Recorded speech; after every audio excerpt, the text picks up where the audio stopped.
Hello friends, welcome to S Y academy. Friends, इस video में हम पॉलिटी की क्लास 12th एनसीईआरटी की पहला चैप्टर स्टार्ट कर रहे हैं।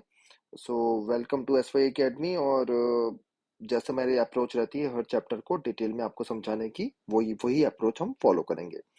तो ये पार्ट 2 एनसीईआरटी है। पार्ट 1 मैं कंप्लीट कर चुका हूँ जो एनसीईआरटी की थी। उसमें बेसिकली हमने पॉलिटिक्स देखी थी, इंडिया की पॉलिटिक्स। इसमें हम देखेंगे थोड़ा सा कंटेम्पररी वर्ल्ड जो है ना आपका, उसकी क्या स्थिति है वो थोड़ा सा देखेंगे। स्टार्ट करते हैं चैप्टर नंबर 1, जो है द कोल्ड वॉर एरा। और इस चैप्टर की इंपॉर्टेंस आज बहुत ज्यादा बढ़ गई है क्योंकि यूक्रेन में युद्ध हो रहा है। उसके कहीं ना कहीं निशान, कहीं ना कहीं शुरुआत आप कोल्ड वॉर एरा में देख सकते होंगे। ठीक है, तो आपको ये चीजें क्लियर हो जाएंगी। ओवरव्यू ले लेते हैं सबसे पहले कि इस चैप्टर में हम क्या पढ़ेंगे। This chapter provides a backdrop to the entire book. ठीक है, पूरे बुक का बेस है ये chapter. The end of cold war is usually seen as the beginning of the contemporary era in world politics, which is the subject matter of this book. तो यहाँ पे एक वर्ड लिखा है कि and of the cold war era. Right, USSR का पतन हुआ, बहुत सारे कंट्रीज बने, रशिया उसमें से एक था। और कहा गया कि कोल्ड वॉर एरा कि जिसमें विश्व दो पार्ट्स में डिवाइडेड था, एक लेड बाय यूएसए या नाटो, दूसरा लेड बाय यूएसएसआर, वो खत्म हुआ।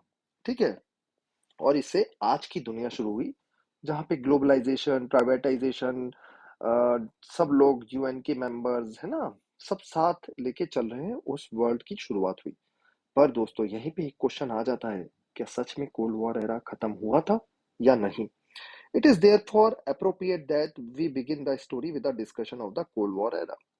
तो कोल्ड वॉर था क्या, क्यों हुआ, ये थोड़ा देखेंगे, है ना। इसको स्पेशली क्यों हुआ इसमें ज्यादा डिटेल में हम नहीं जाएंगे, हिस्ट्री का पार्ट है। आप यहाँ पे देखेंगे कोल्ड वॉर एरा में हुआ क्या, आखिर ये बोलते क्यों है cold war. The chapter shows how the dominance of two super powers. कौन सी थी दो सुपर पावर्स, एक तो आपकी United States of America USA, दूसरी सोवियत यूनियन या यूएसएसआर। यूएसएसआर की फुल फॉर्म क्या है, कोई कमेंट सेक्शन में मुझे बता सकता है, बताइए जरूर। सो डोमिनेंस टू पावर्स की, ये कोल्ड वॉर एरा का एक सेंट्रल पॉइंट था, शीत युद्ध का। Right, it tracks the various arenas of the cold war in different parts of the world. Cold war का इम्पैक्ट दुनिया के डिफरेंट डिफरेंट पार्ट्स में क्या हुआ, इंडिया की क्या सिचुएशन थी, क्यूबा में क्या हुआ, चाइना में क्या हुआ, है ना, थोड़ा नजर मारेंगे। This chapter views non aligning movement as a challenge to the dominance of the super powers. इसी टाइम में दोस्तों इंडिया का क्या मूवमेंट था, इंडिया का क्या अलाइनमेंट था, वो था नॉन अलाइन मूवमेंट। उसको हम थोड़ा सा देखेंगे।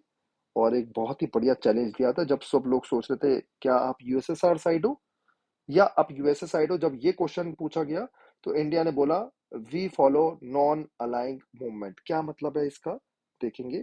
क्या इसका मतलब ये है कि हम किसी का साथ नहीं देते, या इसका मतलब ये है जो सिचुएशन होगी उसके हिसाब से हम डिसाइड करेंगे, देखेंगे और पढ़ेंगे।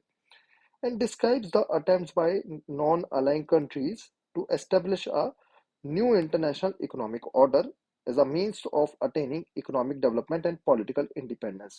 तो कैसे बाकी देशों ने ये कोल्ड वॉर बोला कि ये कोल्ड वॉर से हमें दूर रखो, हम अपना शांति चाहते हैं, उन्होंने नॉन अलाइन कंट्रीज ने मिलके new international economic order, neo जिसे बोला जाता है, वो बनाया। It concludes with an assessment of India's role in NAM. तो इंडिया का क्या रोल था नॉन अलाइन मूवमेंट में, राइट। And ask how successful the policy of non-alignment has been in protecting India's interest। सबसे इंपॉर्टेंट पार्ट जिस पे क्वेश्चन आते हैं कि ये कि नॉन अलाइंग मूवमेंट से इंडिया के इंटरेस्ट कैसे चले। ठीक है, इस पे भी हम नजर मारेंगे। ये हमारे चैप्टर का पूरा फोकस रहेगा। यहाँ दो फोटोज देख लेते हैं, बड़ी बढ़िया फोटोज है हिस्ट्री की। The end of the second world war led to the rise of two central powers centre of the world. याद रखिए सेकेंड वर्ल्ड वॉर में दोनों दोस्त थे, यूएसएसआर और यूएसए, लेकिन उसके बाद दोनों एनिमीज बन गए, शत्रु बन गए। ठीक है, सेकेंड वर्ल्ड वॉर के बाद the two pictures above symbolise the victory of US and USSR in the second world war. पहली पिक्चर देखेंगे जहां अमेरिका जीता, अमेरिका का झंडा, सेकंड में ये यूएसएसआर का झंडा, कम्युनिस्ट। ठीक है, कम्युनिस्ट रेड फ्लैग।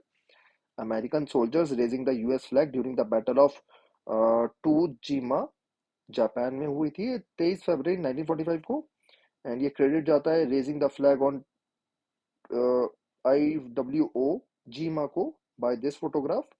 तो ये जो जापान को हराने के बाद युद्ध खत्म ही हो गया था पूरी तरीके से।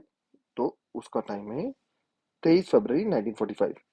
फिर ये दिखाते हैं Soviet soldiers raising the USSR flag on rich Stag building in Berlin. ये जर्मनी में है बर्लिन, ठीक है। और 1945 की फोटो है ये। वेस्ट ईस्ट बर्लिन दो पार्ट्स में डिवाइड हो गया था। देखेंगे कौन सा पार्ट, ईस्ट जो पार्ट था वो यूएसएसआर को मिल गया था, वेस्ट वाला नाटो नाटो फोर्सेस को मिल गया था। तो ये चीजें चित्र है, ये कोल्ड वॉर एरा है। आगे बढ़ते हैं, एक क्वेश्चन के साथ मैं छोड़ जा रहा हूँ ये, कि कोल्ड वॉर आखिर कोल्ड क्यों कही जाती है, हॉट क्यों नहीं जाती, है ना। कोल्ड वॉर कोल्ड क्यों कही जाती है, शीत युद्ध क्यों कहा जाता है ना। इसका आंसर कमेंट सेक्शन में दीजिए।